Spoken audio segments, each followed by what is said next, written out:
안녕하십니까. 99% 시민들의 독립언론 뉴스타파입니다. 북한의 장거리 로켓 발사 이후 박근혜 정부는 순식간에 남북관계를 냉전시대로 되돌렸습니다.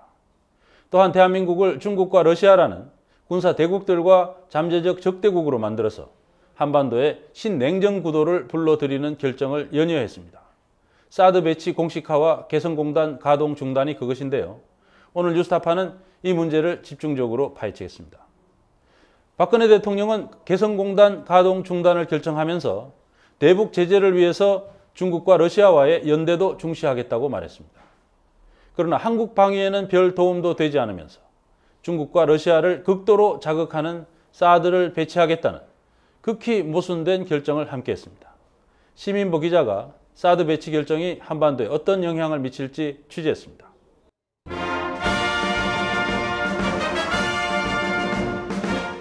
지난 2월 7일 북한은 위성을 쏘았다고 발표했습니다. 지구 관측 위성 광룡성 4호가 지구를 박차고 만리대공으로 날아올랐습니다. 미국을 비롯한 해외 주요 언론들 역시 북한이 쏘아 올린 것을 로켓 또는 위성이라고 불렀습니다. 그런데 유독 우리 정부와 언론은 이를 장거리 미사일이라고 규정했습니다. 장거리 탄도미사일을 발사했습니다. 북한은 결국 장거리 미사일을 발사했습니다. 로켓이나 위성보다 미사일이 훨씬 더 위협적으로 들립니다. 우리 정부와 언론은 북한의 위성 발사 기술이 미사일에 적용될 수 있기 때문에 미사일이라 부른다는 논리를 펴고 있습니다. 그리고 그게 만약 진짜 미사일이 된다면 12,000, 3,000km를 날아 북한에서 미국 워싱턴까지 타격할 수 있다고 말합니다. 미사일로서 개발이 되면 한 12,000, 13,000km 정도의 사정거리를 갖는 미사일의 성능이 될 것이다 이렇게 보고 있습니다.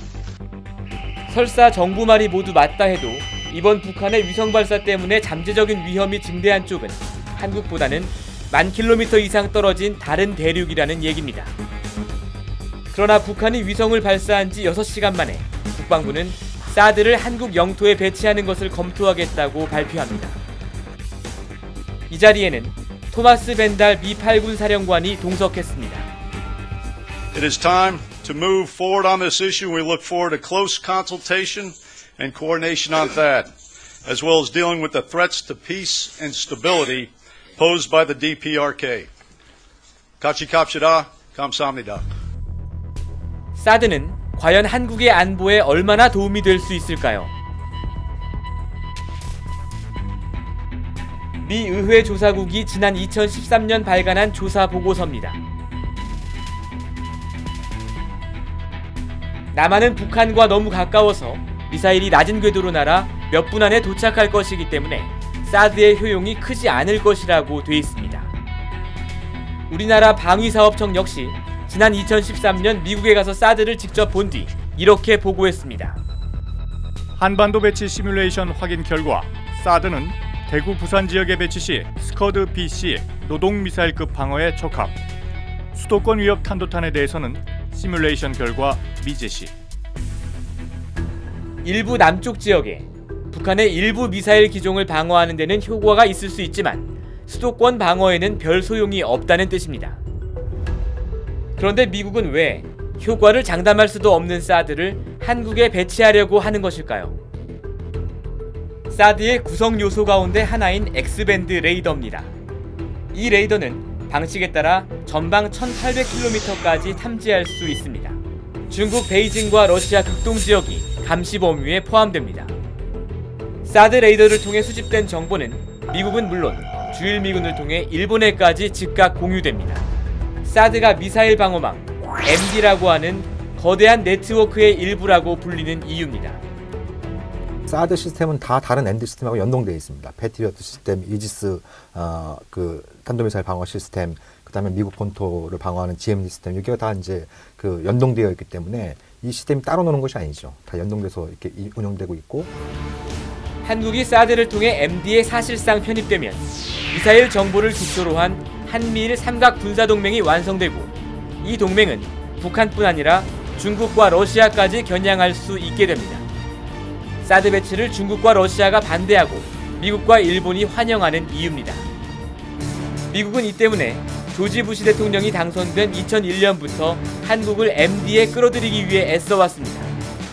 그러나 역대 한국 정부는 미국의 요구를 애써 모른 척하며 MD 참여를 회피해왔습니다. 김대중 대통령은 한미 정상회담에서 끝내 한국의 MD 편입을 유보했고, 노무현 대통령 역시 패트리어트 미사일과 이동식 레이더를 받아들였지만 공식적으로는 MD라는 용어를 쓰지 않았습니다. 이명박 대통령은 미국과 합동으로 해상 미사일 방어 훈련을 실시하면서도 공식적으로는 MD 참여를 부인했습니다. 한미 동맹이 중요하지만 한중 간의 경제적, 사회적, 문화적 관계도 매우 중요해지고 있어서 그러니까 김대중, 노무현, 심지어 이명박 정부까지 미사일 방어를 참여하지 않는다고 합니다. 그리고 나서 우리가 하는 것은 대북 억제가 중요한 것이니 최소한의 한국형 미사일 방어 체제를 한다고 합니다. 그래서 패트리엇 미사일을 가져오고요. 최소한의 탐지 체계를 가져온 것입니다. 왜냐하면 우리에게 가장 불확실한 위험 요소는 장사정포였기 때문에 미사일보다는. 박근혜 정부 들어서도 표면적으로는 지난 정부들과 같은 기조가 이어져 왔습니다. 미국은 계속 압박했지만 So I very much look forward to discussing some of the specific steps that we can take to deepen that coordination in terms of both diplomacy and military cooperation, and that includes joint exercises and on missile defense. 한국은 애써 모른 척했습니다. 미국 정부가 우리 한국 정부에 요청한 바도 없고, 또 따라서 저희들이 협의한 바도 없고, 우리가 도입할 계획도 없고 그렇습니다. 박근혜 대통령은 오히려 한국 대통령으로서는 처음으로 중국 전승절 행사에 참석하는 등 외교의 중심을 중국에 두는 듯한 행보로 미국 언론의 빈축을 사기까지 했습니다. President Park, you recently appeared in Beijing with the leaders of Russia and China. What message were you trying to send to the U.S. with that appearance? 질문을 잊어버렸어요. 말씀 듣다가. 아 맞다. 네, 저기 저 전승절에 가서 어떤 메시지를 전했는가 그렇게 질문을 하셨습니다. 그러나 박근혜 정부는 지난해 연말부터 MD 편입 쪽으로 급선회했습니다. 첫 번째 조치는 지난해 12월 28일 있었던 한일 정부의 위안부 문제 합의입니다. 위안부 문제는 미국이 추진하는 한미일 삼각동맹의 최대 걸림돌이었는데 한국이 스스로 이를 치워준 셈입니다. 며칠 뒤 북한이 핵실험을 하자 국방부는 한미일 삼국 사이의 미사일 정보를 실시간으로 공유하는 채널을 구축하겠다고 발표했고, 곧이어 북한이 위성을 발사하자 기다렸다는 듯 미국과의 사드 배치 협의를 발표합니다. 한미 동맹의 미사일 방어 태세 향상을 위한 협의도 진행하고 있습니다. 지난 2월 10일 발표한 주한 미군의 사드 배치 협의 개시도 이러한 조치의 일환입니다. 과거 정부들과 달리 박근혜 정부가 미국의 요구를 왜 이렇게 쉽게 받아들이고 있는지 그 이유를 현재로선 정확히 알 수 없습니다. 전시작전권 환수 연기에 따른 대가다. 중국에 대한 대통령의 개인적인 배신감 때문이다. 두 달 앞으로 다가온 선거 때문이다. 해석은 분분합니다. 그러나 그동안 우리 정부가 펼쳐온 미중 사이의 균형 외교 전략을 한꺼번에 뒤집어버리는 이번 결정 때문에 한국이 치러야 할 대가는 매우 클 수도 있습니다. 그러니까 한미 동맹이 어떻게 보면 북한만 상대하기도 버거운 상황인데 중국, 러시아라고 하는 특히 뭐 군사력에 있어서는 세계 2위, 3위의 어떤 강대국들과 한국의 적대국가가 된다. 예, 우리한테는 최악의 시나리오인 거죠. 예, 최악의 시나리오인 거죠. 사드가 들어오면요, 동맹의 성격이 전환이 됩니다. 그러니까 북한을 억제하는 동맹에서 지역 동맹으로 전환이 됩니다. 더 복잡해지는 거고요. 그러니까 강대국 국제정치 우리가 소비해야 돼요. 그러면 우리가 강대국 국제정치 소비해서 전쟁도 났죠. 분단도 됐죠. 그리고 식민지도 됐죠. 우리의 의도와는 상관없이 강대국이 그렇게 해버려서. 한국은 지난 20여 년 동안 동북아 지역에서 비교적 균형 잡힌 입장을 취해왔습니다. 그러나 박근혜 정부의 사드 배치는 한국의 기존 전략을 근본에서부터 뒤흔드는 최악의 한 수가 될 수도 있습니다. 뉴스타파 시민보입니다. 보셨다시피 사드는 북한의 미사일 위협을 효과적으로 통제할 수도 없으며 오히려 장기적으로는 우리나라에 상당한 피해를 줄 것으로 예상됩니다. 실제로 사드 추진 이후 급속하게 중국 여론이 한국에 비판적으로 돌아서고 있습니다. 중국 현지 언론의 보도를 정재원 기자가 정밀하게 분석했습니다. 지구 관측 위성 광명성 4호 성과적으로 발사. 북한이 광명성 4호를 발사한 직후 한미 당국이 사드 배치 논의를 공식화하자 양국의 논의는 대한민국을 방어한다는 미국의 철통 같은 공약을 보여주는 것입니다. 중국 외교부는 날선 반응을 보였습니다. 不仅仅是直接损害了中国的战略安全利益，也损害了亚洲大陆的其他国家的战略安全利益。中方当然认为这是不应该的。 사드 배치를 경계하는 중국의 태도는 중국 매체를 통해 더 명확하게 드러납니다. 뉴스타파는 박 대통령이 신년 기자회견에서 사드 도입을 언급한 1월 13일부터 한국과 미국이 사드 배치 논의를 본격화한 2월 16일까지 중국 주요 매체인 인민일보, 환구시보, 신화통신, CCTV에 실린 관련 보도를 분석했습니다. 한국과 사드라는 두 단어를 포함한 기사가 35일간 230건에 이를 정도로 중국 언론의 관심은 높았습니다. 이 중 한국이나 미국 정부의 발표 내용을 단순하게 전달하는 43건의 스트레이트성 기사를 제외하면 모두 사드 배치의 비판적인 보도였습니다. 국영방송 CCTV는 주요 시점마다 한국 내 사드 배치를 비판하는 논조의 방송을 반복해서 내보냈습니다. 박근혜 대통령의 신년 회견이 있었던 1월 13일부터 이틀간 4건. 在朝鲜半岛部署反导系统，不利于地区稳定和战略平衡。 한미 간 사드 논의가 공식화된 2월 13일부터 이틀간 8건이 방송됐습니다. 中国坚决反对任何国家借用半岛核问题侵害中国的正当权益。 또한 환구시보는 35일 동안 17차례 논평을 내 한국의 사드 배치를 비판했습니다. 특히 박근혜 대통령이 안보 관련 국회 연설을 했던 2월 16일에는 전쟁까지 거론하며 중국의 강력한 대응을 주문했습니다. 한국에 사드가 배치된다면 중국은 해방군을 동북 지역에 배치해서 강력 대응할 것이다. 중국은 한반도에 전쟁이 생기는 것을 원치 않으나 그런 일이 생긴다면 언제든 상대해 줄 수 있다. 중국 정부와 관영 매체들이 이처럼 날선 반응을 보이는 이유는 무엇일까? 对于美国用萨德系统操作那就是由美国掌握的会这个监视中国广大的这个导弹发射系统，这个中国的舆论都认为这是要坚决反对的。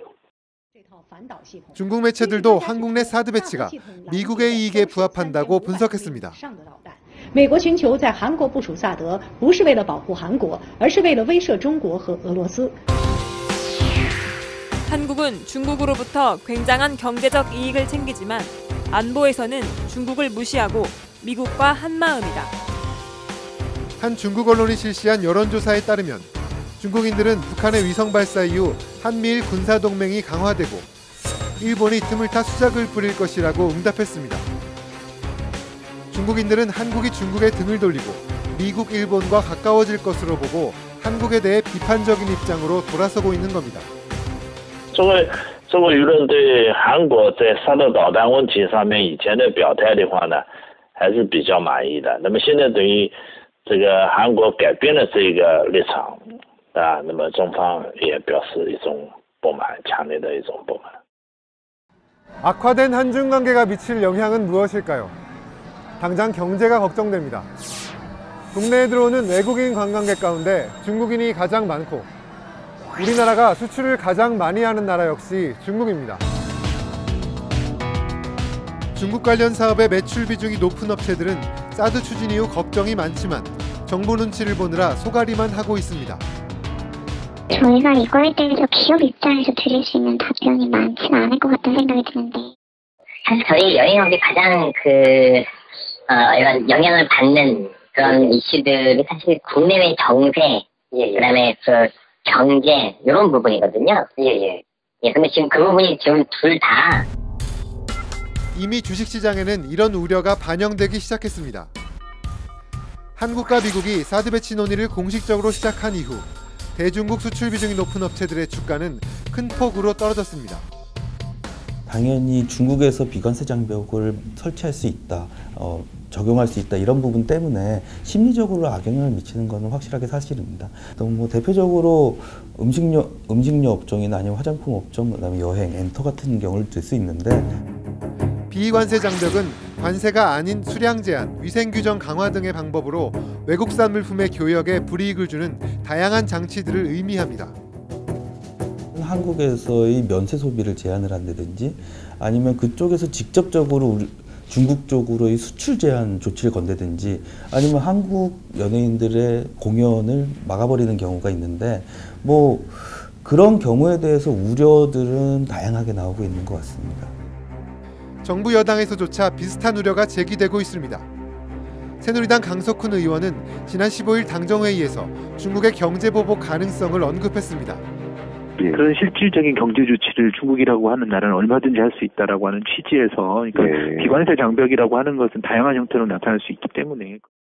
就是说这样的一个举动的话呢，中国认为这是伤害到中国的国家利益的，所以中国的是会做出，比如说军事上的、这个战略上的以及经济上面的这个适当的反应的。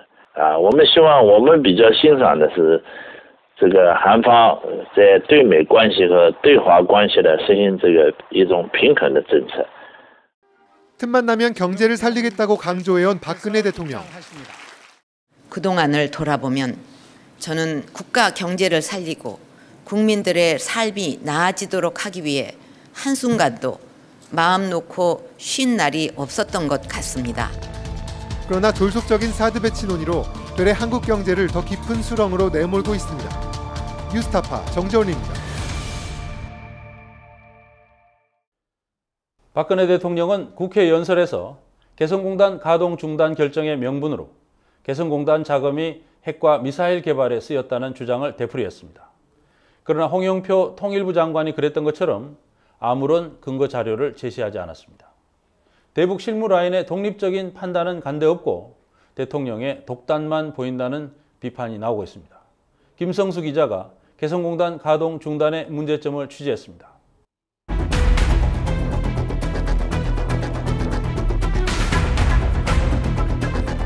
개성공단을 전면 중단하기로 하였습니다.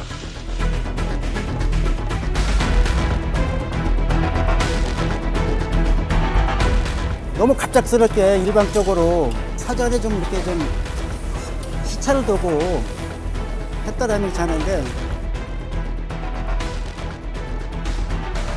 마치 군사작전을 방불케 했던 개성공단의 전면 중단 조치.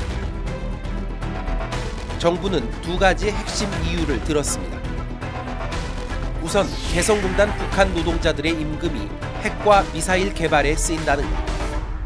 지금까지 개성공단을 통해 북한에 총 6,160억 원이 현금이 유입되었고 핵무기와 장거리 미사일을 고도화하는 데 쓰여진 것으로 보입니다. 따라서 이런 개성공단을 그대로 두면 우리가 국제사회에 강력한 대북 제재를 요청할 명분이 없다는 것입니다. 국제사회의 제재가 추진되고 있는 상황에서 핵심 당사국인 우리도 이에 주도적으로 참여할 필요가 있습니다. 그러나 정부는 개성공단 임금이 무기 개발에 흘러갔다는 근거는 내놓지 못한 채 매일 말을 바꿨습니다. 핵무기와 장거리 미사일을 고도화하는 데 쓰여진 것으로 보입니다. 미사일 발사 문제 가지고 제재가 논의되고 있는 상황입니다. 또 여러 가지 그 관련 자료도 정부는 가지고 있고 그런 동중 한 70%가 서기실 등으로 전해져서 쓰여지고 있다는 것으로 확인이 되고 있습니다. 돈이 들어간 증거 자료, 액수 이런 것을 확인할 수 있는 것처럼 얘기한 걸로 좀 와전된 부분이 있습니다. 이렇게 임금 전용 주장은 사실상 폐기되는 듯했습니다. 그러나 불과 하루 뒤 박근혜 대통령은 다시 무기 개발에 쓰인다는 주장을 하고 나섰습니다. 우리가 지급한 달러 대부분이 북한 주민들의 생활 향상에 쓰이지 않고 핵과 미사일 개발을 책임지고 있는 노동당 지도부에 전달되고 있는 것으로 파악되고 있습니다. 하지만 여전히 근거는 없었습니다. 유엔 결의는 철저하게 핵 개발과 미사일 개발에 들어가면 안 된다는 거죠. 대통령의 발언처럼 임금이 핵 개발 자금에 전용되는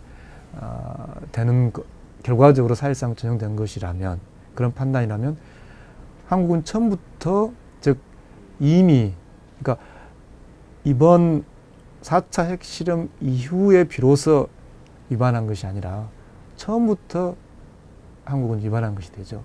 남북 간의 정상적인 경제개혁관계, 또 그리고 북한 주민들의 민생경제와 관련된다는 우리의 소명을 유엔 안보리에서 받아들였기 때문에 김대중 노무현, 이명박 정부를 거치면서 제재 대상에서 제외됐습니다. 납득한 증거를 제시하지 못한 상태에서 만약에 개성공단 중단이 지속됐다면 박근혜 정부는 어쩌면 역사적인 오점으로 남을 수도 있다, 저는 그렇게 생각합니다. 정부가 내세운 개성공단 폐쇄의 두 번째 이유는 국제사회와의 대북 제재 공조. 개성공단 전면 중단은 앞으로 우리가 국제사회와 함께 취해 나갈 제반 조치의 시작에 불과합니다. 이 과정에 우리는 동맹국인 미국과의 공조는 물론 한미일 3국 간 협력도 강화해 나갈 것입니다. 중국과 러시아와의 연대도 계속 중시해 나갈 것입니다. 그러나 대북 제재의 열쇠를 쥔 중국의 태도는 변한 것이 없습니다. 북한의 추가적인 핵과 미사일 개발을 저지하는 것이 목적이지 제재는 목적이 아닙니다. 한반도 문제가 대화의 궤도로 돌아오게 만드는 것이 유일한 해결 방법입니다. 더구나 한미 간 사드 배치 논의가 공식화되면서 대화로 사태를 해결하라는 중국의 입장은 더욱 강화됐습니다. 가장 큰 피해자는 우리가 먼저 우리 몸을 불사르는 식으로 뛰어들어가면 다른 데가 들어오지 않겠느냐. 천만에. 중국하고 러시아는 지금 이미 사드 때문에 선 딱 그어놨어요. 그러니까 한미일의 대북 제재의 강도를 높이는 데는 아마 일정한 정도 작용을 할 거예요. 그러나 한미일이 아무리 여기서 밀고 이렇게 올라가도, 그러나 중국과 러시아라는 그야말로 뒷마당이 저렇게 환하게 열려 있으면 소용없습니다. 이처럼 정부가 내세운 개성공단 폐쇄 결정의 핵심 이유는 근거도 실현 가능성도 희박한 것으로 평가됩니다. 따라서 북한이 아파할 카드가 되지 못한다는 지적입니다. 만약에 정말 북한에게 치명적 아픔을 주고 싶다면 우리가 가진 능력 중에 먼저 꺼내면 안 되죠. 아니, 북한한테 얘기해야 되지 않습니까? 너 이거 하지 않으면 우리 개성공단 셧다운 시킬 것이야. 근데 지금 그냥 확 닫아버렸잖아요. 북한에게 그런 시그널도 주지 않고요. 연간 1억 달러 정도의 임금, 북한의 경제 사정에 비춰보면 작다고는 할 수 없지요. 그러나 북한도 국가입니다. 개성공단 임금 없다고 해서 북한이 붕괴된다든지 가능성은 극히 희박하고. 반면 우리가 치를 대가는 큽니다. 당장 124개 입주 기업이 가져오지 못한 물품 피해액만 2조 원이 넘고 생산 중단에 따른 손실액은 시간이 갈수록 누적됩니다. 협력업체 5천여 곳도 연쇄적으로 피해를 볼 게 뻔한 상황입니다. 공공의 목적을 위해서 개인 재산에 피해를 주는 그걸 적절하게 보상하게 돼 있습니다. 정부의 국가의 제1의 의무는 국민의 생명과 재산을 보호하는 데 있습니다. 우리는 대한민국 국민 아닙니까? 남북교류협력지원법에서 말하는 대북 사업 승인을 전면 취소하는 것이기 때문에 이 법에서 정한 사업 승인 취소 절차를 밟아야 됩니다. 그러니까 기간도 6개월 이상은 취소를 못하게 돼 있고 또 미리 청문 절차를 진행을 해야 되죠. 그 요건도 국가안전보장을 침해할 명백한 우려가 있을 때만 가능한 것이고 그 어떤 변명을 들어서라도 정당화될 수 없는 불법 조치에 해당합니다. 개성공단으로 생긴 남북 간 군사적 완충 효과도 사라지게 됐습니다. 개성공단 북쪽으로 이동했던 북한 부대가 원상 복귀하면 안보 비용이 훨씬 더 많이 들 수밖에 없습니다. 개성공단에 그게 최전방이에요. 거기 군 부대가 한 6만 명 있었던 거예요. 그것이 개성시 북쪽으로 올라갔거든. 북상했다는 얘기는 안보 효과가 얼마나 크다는 얘기예요. 그거 비싼 에이박스니 조기 경보기 가지고 확 하는 것보다 거기서 분위기가 이상하게 돌아가면 바로 그냥 이게 뭐 군사행동이 좀 있을 것 같아 하는 그야말로 최고급 휴민트 정보가 나오는 데지. 그래. 향후 남북 관계의 주도권도 북측에 빼앗길 공산이 큽니다.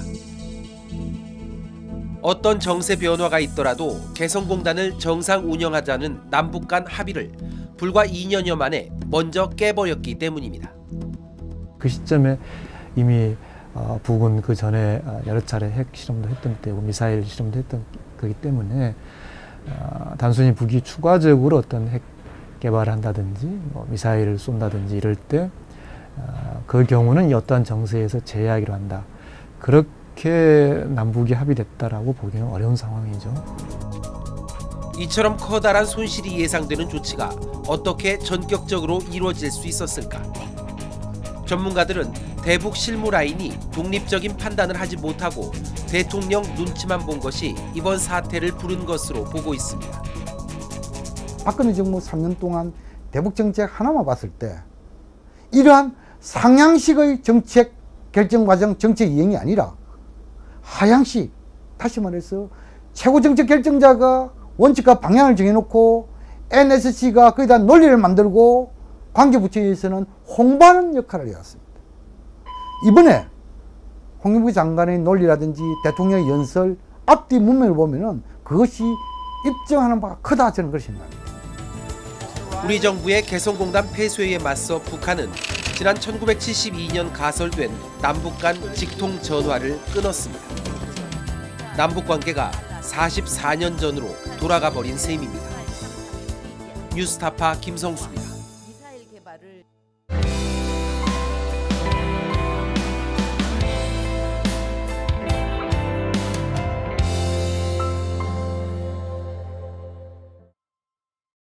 개성공단 중단과 사드 배치는 한반도에 살고 있는 우리 모두를 더욱 불안하게 만들었을 뿐 도무지 정부가 말하는 효과를 거둘 수 있을 것으로는 보이지 않습니다. 그렇다면 도대체 박근혜 대통령은 왜 이러는 것일까요? 얼마나 이해가 안 되면 중국에 대한 대통령의 개인적인 배신감 때문이라는 설, 혹은 안보 위기를 조장해서 총선에서 대승을 거두기 위해서라는 설이 난무하겠습니까?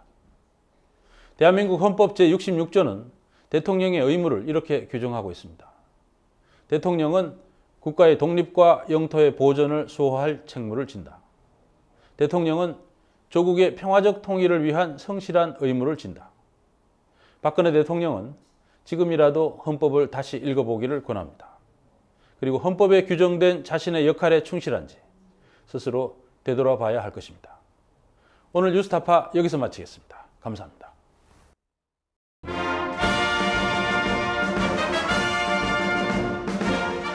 지구 관측위 성 광룡성 4호가 지구를 박차고 만리대공으로 날아올랐습니다.